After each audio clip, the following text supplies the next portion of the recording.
ఓం నమ శివాయ. రోజు కార్తీక పురాణము చదువుతున్నానండి. మీరందరూ కూడా ఒక లైక్, ఒక సబ్స్క్రైబ్ ఇవ్వండి. ఇది కూడా మన ఛానలే అండి. మీరు ఇచ్చే లైక్ సపోర్ట్ వల్ల మనం ఎన్నో కూడా ఇంకా పెట్టాలనుకుంటున్నానండి. మీరు ఏదైనా కూడా ఒక్క లైక్, ఒక సబ్స్క్రైబ్ చేసేసి బెల్ ఐకాన్ మీద క్లిక్ చేసుకోండి. మనం పెట్టినది వెంటనే మీకు నోటిఫికేషన్ ద్వారా వస్తుందండి. థ్యాంక్ యూ వెరీ మచ్ అండి. ఇంక ఇవాళ 5వ అధ్యాయం చెప్పుకుందాము కార్తీక పురాణం. ఓం నమః శివాయ. ఓం నమః శివాయ. ఓం నమః శివాయ. ఓ దామోదర, నేను చేయు కార్తీక వ్రతమునకు ఎట్టి ఆటంకములు రానియక నన్ను కాపాడుము తండ్రి. ఓం నమః శివాయ. ఓం నమః శివాయ. ఓం నమః శివాయ. 5వ అధ్యాయము వనభోజన మహిమ. ఓ జనక మహారాజా, కార్తీక మాసంలో స్నానదాన పూజానంతరం శివాలయం ఎందుగాని విష్ణు ఆలయం ఎందుగాని శ్రీమద్ భగవద్గీత పారాయణం తప్పక చేయవలెను. అట్లు చేసిన వారి సర్వ పాపములు నివృత్తియగును. ఈ కార్తీక మాసంలో కరవీర పుష్పములు శివకేశవులకు సమర్పించిన వారు వైకుంఠమునకు వెళ్ళుదురు. భగవద్గీత కొంతవరకు పఠించిన వారికి విష్ణులోకం ప్రాప్తించును. కడకందలి శ్లోకములో ఒక్క పాదమైనను కంఠస్థ మోనరించిన ఎడల విష్ణు సాన్నిధ్యం ముందురు. కార్తీక మాసంలో పెద్ద ఉసిరికాయలతో నిండి ఉన్న ఉసిరి చెట్టు కింద సాలాగ్రామంను యథోచితంగా పూజించి విష్ణుమూర్తిని ధ్యానించి ఉసిరి చెట్టు నీడన భుజించవలెను. బ్రాహ్మణులకు కూడా ఉసిరి చెట్ట క్రిందనే భోజనం పెట్టి దక్షిణ తాంబూలములతో సత్కరించి నమస్కరించవలెను. వీలును బట్టి ఉసిరి చెట్టు కింద పురాణ కాలక్షేపం చేయవలెను.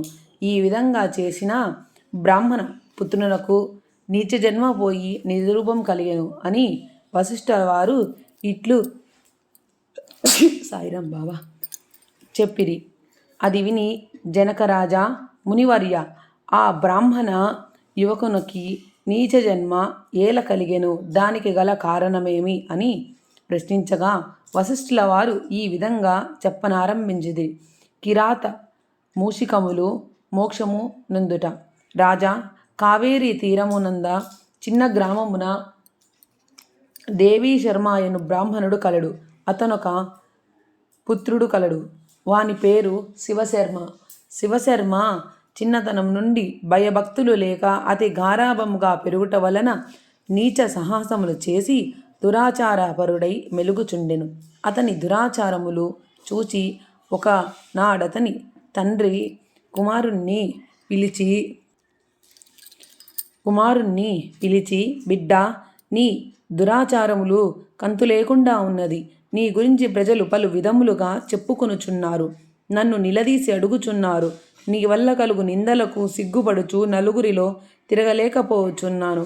కాన నీవు కార్తీక మాసమున నదిలో స్నానం చేసి శివకేశవులను స్మరించి సాయంకాల సమయమున దేవాలయంలో దీపారాధన చేసిన ఎడల నీవు చేసిన పాపములు తొలుగుటయ్యేగాక నీకు మోక్షప్రాప్తి కూడా కలుగును. కాన నీవు అటుల చేయుమని బోధించెను. అంతట కుమారుడు తండ్రి, స్నానము చేయుట వలన ఒంటి మురికి పోవుటకు మాత్రమే గాని వేరు కాదు. స్నానం చేసి పూజలు చేసినంత మాత్రాన భగవంతుడు కనిపించునా? దేవాలయంలో దీపాలు వెలిగించిన లాభమేమి? వాటిని ఇంటిలో పెట్టుకుంటా మంచిది కదా అని వ్యతిరేకార్థంతో పెడసరంగా సమాధానం ఇచ్చెను. కుమారుని సమాధానం విని తండ్రి, ఓరి నీచుడా, కార్తీక మాస ఫలమునంతా చులకనగా చూస్తున్నావు కాన నీవు అడవిలో రావి చెట్టు తొర్రియందు ఎలుక రూపంలో బ్రతికెదవుగాక అని కుమారుణ్ణి శపించెను. ఆ శాపంతో కుమారుడు శివశర్మకు జ్ఞానోదయమై భయపడి తండ్రి పాదాలపై బడి, తండ్రి క్షమింపు, అజ్ఞానాంధకారంతో బడి దైవ కార్యములు ఎంత చులకన చేసి వాటి ప్రభావములను గ్రహింపలేకపోతిని. ఇప్పుడు నాకు పశ్చాత్తాపం కలిగినది. నాకు శాప విమోచనము ఎప్పుడు ఏ విధంగా కలుగునో దానికి తగు తరుణోపాయం వివరింపుమని ప్రాధేయపడెను. అంతట తండ్రి, బిడ్డా, నా శాపము అనుభవించుచు మూషికమై పడియుండగా నీవెప్పుడు కార్తీక మాస మహత్యమును వినగలవో అప్పుడు నీకు పూర్వ దేహస్థితి కలిగి విముక్తునందు అని కుమారుని ఊరడింపెను. వెంటనే శివశర్మ ఎలుక రూపముంది అడవిలోకి ఒక చెట్టు తొర్రలో నివసించుచు ఫలములను తినుచూ జీవించుచుండెను. ఆ అడవి కావేరీ నది తీరం సమీపమున ఇండుటై చే స్నానార్థమై నదికి వెళ్ళువారు అక్కడున్న ఈ పెద్ద వృటవృక్షం నీడను కొంతసేపు విశ్రమించి లోకాభిరామాయణం చర్చించుకొని నదికి వెళ్ళుచుండేవారు. ఇట్లు కొంతకాలమైన తరువాత కార్తీక మాసంలో నొక రోజున మహర్షియగు విశ్వామిత్రుల వారు శిష్య సమేతముగా కావేరీ నదిలో స్నానార్థమై బయలుదేరినారు. అట్లు బయలుదేరి ప్రయాణపు బడలిక చేత మూషికమున్న ఆ వటవృక్షం కిందకు వచ్చి శిష్యులకు కార్తీక పురాణము వినిపించుచుండిరి. ఈలోగా చెట్టు తొర్రలో నివసించుచున్న మూషికము వీరి దగ్గరున్న పూజా ద్రవ్యములలో ఏదైనను తినే వస్తువు దొరుకుతుందేమోనని బయటకు వచ్చి చెట్టు మొదట నక్కియుండెను. అంతలోనొక కిరాతకుడు వీరి జాడ తెలుసుకొని వీరు బాటసారులై ఉందురు, వీరి వద్ద ఉన్న ధనం అపహరించవచ్చుననే దుర్బుద్ధితో వారి కడకు వచ్చి చూడగా వారందరూ మునీశ్వరులే. వారిని చూడగానే అతని మనస్సు మారిపోయింది.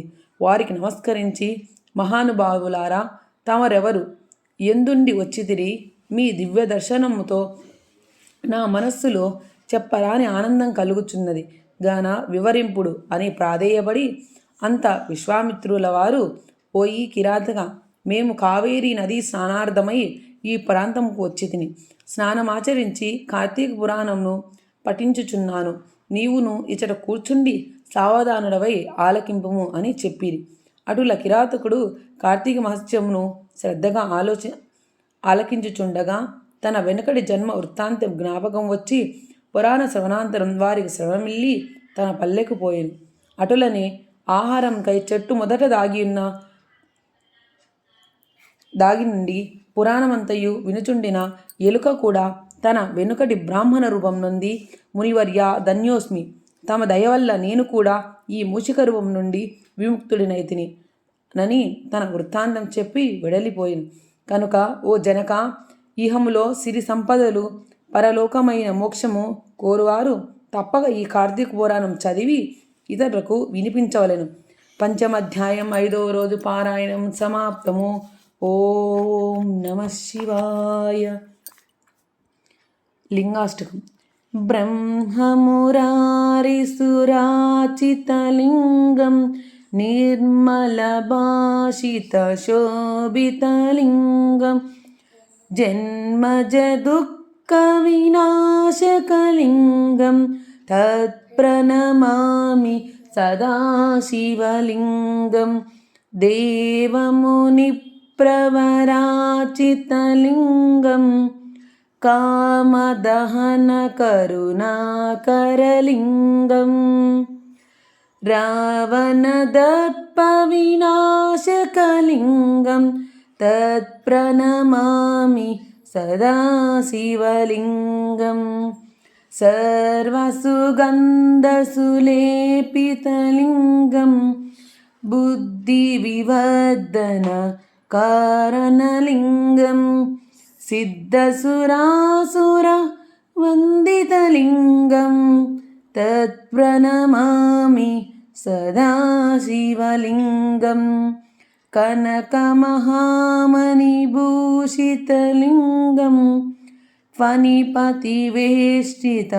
శోభితలింగం దక్షశుయజ్ఞ వినాశకలింగం తత్ప్రణమామి సదాశివలింగం కుంకుమచందన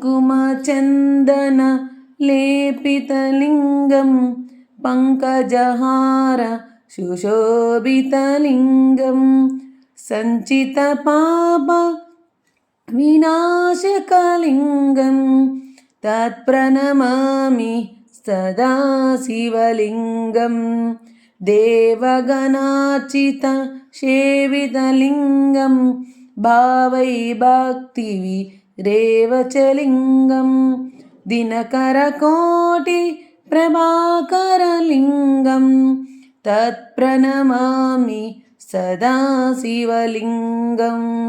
अष्टदलोपरिवेष्टितलिङ्गं सर्वसमुद्भवकारणलिङ्गम् अष्टदरिद्रविनाशकलिङ्गं तत्प्रणमामि सदा शिवलिङ्गं सुरगुरुसुरवर पूजितलिङ्गं सुरवनपुष्प सदाचितलिङ्गं परमपदं परमात्मकलिङ्गं तत्प्रणमामि सदा शिवलिङ्गं लिङ्गाष्टकम् इदं पुण्यं यः पठेत् शिवसन्निधौ शिवलोकमवाप्नोति शिवेन सह मोदते। ॐ नमः शिवाय। ॐ नमः शिवाय। ॐ నమః శివాయ. స్వామి, ఇవాళ నేను చదివిన కార్తీక పురాణంలో ఎటువంటి తప్పులు దొర్లినను నన్ను క్షమించు తండ్రి. ఓం నమః శివాయ. ఓం నమః శివాయ. ఓం నమః శివాయ.